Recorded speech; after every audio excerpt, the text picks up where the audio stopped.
वर्षों से नाम जप करने से हृदय की धड़कन की तरह सूक्ष्म नाम ध्वनि चलती रहती है। क्या यह मानसिक जप है अथवा अजपा जाप? ना ये मानसिक जप है, ना ये अजपा जाप है, ये है भजन करने का फल। बड़ी कृपा आपके ऊपर है यदि ऐसा हो रहा है। सचमुच में आपने बहुत नाम जप का अभ्यास किया होगा और अपराधों से भी अवश्य बचे होंगे, तब जाकर ये स्थिति आती है। यदि ये बात सच है जो आप कह रहे हैं, बड़ी कलयुग में बड़ी दुर्लभ गति है, बहुत ऊंची बात है कि अपने यहाँ भी नाम की स्फुरना हो रही है हृदय में धड़कन के साथ साथ। और यहाँ तक हो जाता है, ऐसे संत महापुरुष हुए हैं अभी वर्तमान में कि उनके कान लगाओ हृदय से, सचमुच में नारायण नाम की ध्वनि। एक नारायण स्वामी हुए हैं और गीता प्रेस से संबंधित थी, गीता वाटिका संबंधित एक थे, बड़ी पुरानी बात है। तो उनके यहाँ से भी हृदय से राम नाम की ध्वनि उच्चारण होती थी। नारायण स्वामी के हृदय से नारायण नारायण की ध्वनि निकलती थी। और यहाँ तक कि जनाबाई के कंडों से विठल विठल विठल की ध्वनि निकलती। यहाँ तक कि कुबा जी केवल राम भक्तमाल में कथा है, तो उनके हृदय अंदर से भी राम नाम की ध्वनि निकलती थी। यहाँ तक कि चोखा मेला जी, उनकी हड्डियों से विठल विठल नाम की ध्वनि निकली। फिर वहां से हड्डियां निकाल करके उनके जो पुष्प थे, वो स्वयं ठाकुर जी ने कहा था नामदेव जी से, उन अस्थियों को मेरे द्वार पर यहाँ समाधि दो। आज भी जब विठलनाथ मंदिर में दर्शन करते हैं तो पहले चोखा मेला की समाधि के, जबकि वो समाधि तो उनकी वहाँ थी, है एक ध्यान नहीं कौन सा, तो मंगल बेड़ा। हम गए दर्शन के, दरअसल मजदूर थे, दीवार में दब के शरीर छूट गया था उनका। तो ठाकुर जी ने स्वयं नामदेव जी को आज्ञा दी कि वहाँ से उनको निकाल कर, अब बहुत दिनों के बाद हड्डियाँ मिली, तो और भी कई मजदूर दबे थे। तो ठाकुर जी ने स्वयं कहा नामदेव जी से कि उनको, उनकी हस्तियों को निकालो और मेरे मंदिर में यहाँ पर स्थापना करो, मेरे द्वार पर। वो मुझको बहुत प्रिय है। और उसकी पहचान क्या होगी? हड्डियाँ तो बहुत लोगों की मिलेगी, वहाँ दबे तो बहुत लोग थे, तो उसकी पहचान क्या? तो भगवान ने कहा उनकी हड्डियों से विठल विठल के मेरे नाम की ध्वनि निकलती होगी, कान में लगा के देख लेना। आप कहेंगे भगवान ने बचाया क्यों नहीं? सबको जाना कि नहीं, रूल है कि नहीं? कितने भी भक्ति करो, दुनिया से क्या जाना नहीं है? तो सबको जाना है। कोई 6-6 महीने तड़प के जाता है, कोई 2 मिनट में चला जाता है, कोई 2-2 साल, कोई 10-10 साल तड़प के जाता है, जाएंगे सब। तो बचाने वाली कौन सी बात है? क्या भगवान के भक्त अजर अमर हो जाएंगे? सबको जाना है। कोई नरक जाएगा, कोई स्वर्ग जाएगा, कोई किसी और योनि में जाएगा, कोई भगवान के घर जाएगा। तो क्या दुनिया छोड़ के भगवान के घर नहीं जाना?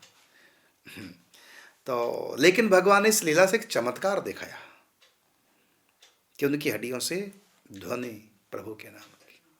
ये बहुत ऊंची स्थिति है। ये अजापा जाप नहीं होगा और न ही ये मानसिक जाप है। ये जाप नहीं है, ये तो जाप का फल है, दोनों से अलग है। ये तो आपकी निष्ठा, आपकी भक्ति, वो फूट फूट के, जैसा होता ना, पारा कोई खा ले गलती से तो उसका सिर फटने लगता है, उसके सिर में दरारें और मवाद पक पक के बाहर निकलती है। तो जैसे पारा भीतर चला जब फूट के निकलता है, ऐसे एक साधना है नाम जाप की। यदि कोई अपराधों से बचकर खूब भजन करे तो उसके भीतर से रोम रोम से ऐसा संभव है। मैं विश्वास करता हूँ आपने लिखा, लेकिन आपकी स्थिति है कि नहीं आप जाने, बाकी स्थिति होती है, बिल्कुल विश्वास कीजिए।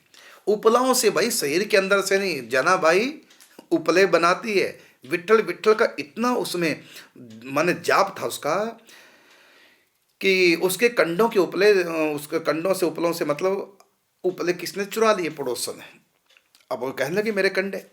बल्कि कबीरदास जी जनाबाई के दर्शन करने आए थे उनकी महिमा सुन करके, और गए जब पंढरपुर पूछा तो कहा कि इस समय वो कंडे थापते हैं उस जगह पर है। तो कबीरदास जी वहीं चले गए, देखा कि 2 महिला परस्पर लड़ रही थी। उनसे पूछा कि यहाँ जनाबाई आसपास का उसका वो स्थान जहाँ कंडे थापती है वहाँ एक कहाँ है? तो उसने कहा ये दासी ही जनाबाई है। वो अब सोचने लगे कबीरदास जी ये तो लड़ रही थी, ये इतनी ऊंची संत मैंने महिमा सुनी है दिव्य संतों से, यहाँ के संतों से, दिव्य सूक्ष्म दुनिया के, सूक्ष्म जगत के संतों से जिनकी महिमा सुनी, और ये लड़ रही है, इतना राग द्वेष से भरी पड़ी। तुम क्यों लड़ रही हो, पूछा। क्योंकि दिव्य संतों की वाणी मिथ्या तो होगी नहीं, उनको कहा कि जाके मिलो उनसे। तो लेकिन संतों को कौन समझ पाता है? कबीरदास जैसे इतने ऊंचे महापुरुष, वो नहीं समझ पाए संतों की करने को। क्वचित शिष्टा क्वचित भ्रष्टा क्वचित भूत पेशाचवत, नाना रूप धरो योगी विचरंती महितर। इस पृथ्वी पर कितने कैसे कैसे संत कैसे कैसे रूप में अपने आप को छिपा के रखते, कहा नहीं जा सकता। तो कबीर जैसे संत भी नहीं पहचान पाए जनाबाई को, और पूछ ही लिया कि तुम क्यों लड़ रही हो। तो उसने कहा कि इन्होंने मेरे उपले चुरा लिए, कंडे चुराए। तो कबीर को लगा कंडे चुराए, सारा राज्य भी छीन जाए तब भी भक्तों की शांति भंग नहीं होती, और ये कंडे से परेशान होगी, झगड़ा करने लगी। कहा तो भक्तों में क्षमा, दया, परोपकार, सहन शक्ति, इसमें तो कुछ भी गुण नहीं दिखाई दिया। देखिए इतने ऊंचे महापुरुष जी, और कबीरदास जी का कोई गुण ही नहीं दिखाई दे रहा है। लेकिन विश्वास था कि मेरे पास जो समाचार मिला है तो महापुरुष ही, भले पता नहीं चल रहा है लेकिन है तो कोई बात इसमें।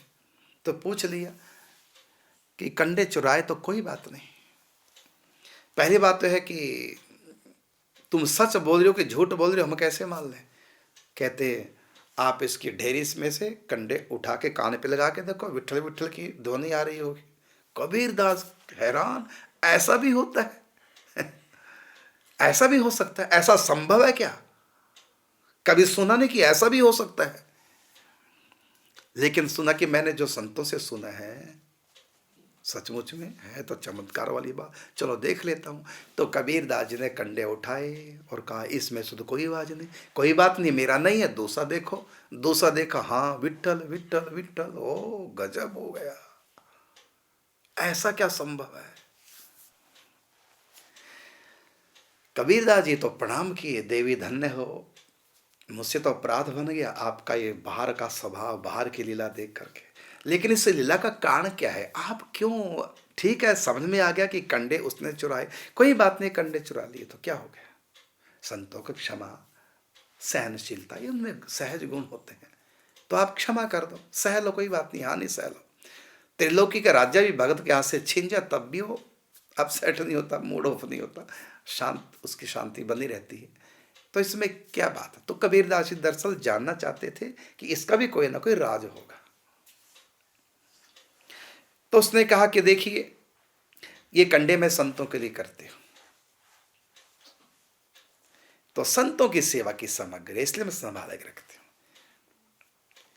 ये बात संतों के लिए मोते संत अधिक कर लेगा, क्या बात है कि संतों की सेवा सामग्री है। मैं तो एक कंडे के पीछे प्राण तक दे सकती हूँ, मतलब संतों की सेवा के उपकरण के पीछे, सेवा सामग्री के पीछे तो मैं जान तक दे दूंगी। ये संतों की चीज है, ये नामदेव जी के कंडे हैं। नामदेव जी के हर रोज संकीर्तन होता है, वैष्णव भक्त जन संत आते हैं, उनसे रोटी बनती है ना। ये संत सेवा की उपकरण है, सामग्री। क्या बात है, इतना ऊंचा भाव सचमुच में मैंने जो सुना यहां तो उससे भी अधिक पाया है।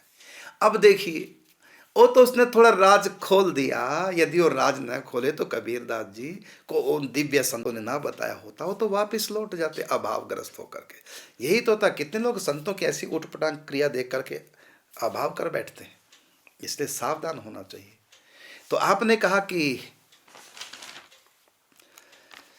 वर्षों से नाम जप करने से हृदय की धड़कन की तरह सूक्ष्म नाम ध्वनि चलती रहती है। क्या यह मानसिक जप है अथवा अजप जप? ये तो कृपा है, ये तो कृपा फलित हो रही है। बहुत अच्छा, यदि ऐसा हो रहा है।